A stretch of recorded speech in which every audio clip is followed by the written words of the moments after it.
Depression আসলে অনেক কারণে আসে।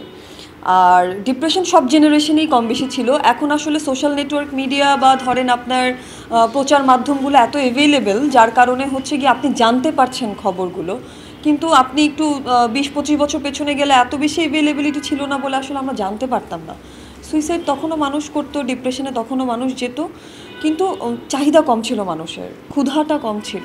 এখন আসলে আমাদের দেখাদেখি ক্ষুধাটা বেশি তো, বা আমাদের অনুকরণ করতে ভালো লাগে তো, যে আচ্ছা ওদের এটা হয় তাহলে আমাকেও এটা করতে হবে, বা ওর এটা আছে আমারও এটা লাগবে।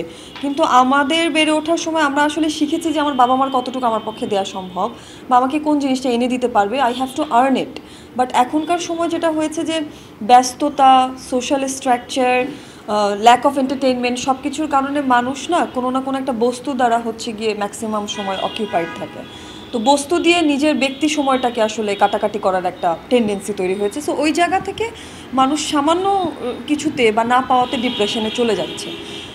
কিন্তু আমি বরাবরই এটা বলি যে জীবন সুন্দর, ডিপ্রেশন সবারই কম বেশি থাকে, বিভিন্ন সময় ডিপ্রেশন আসতে পারে, বাট আমি চাইবো যে বন্ধু থাকুক, কথা বলুন নিজের ডিপ্রেশন নিয়ে, নিজের কাছের মানুষদের সাথে শেয়ার করেন। আমার ধারণা ডিপ্রেশন কাটিয়ে ওঠা সম্ভব। আর আমি মনে করি যে আসলে সুইসাইডটা সমাধান না।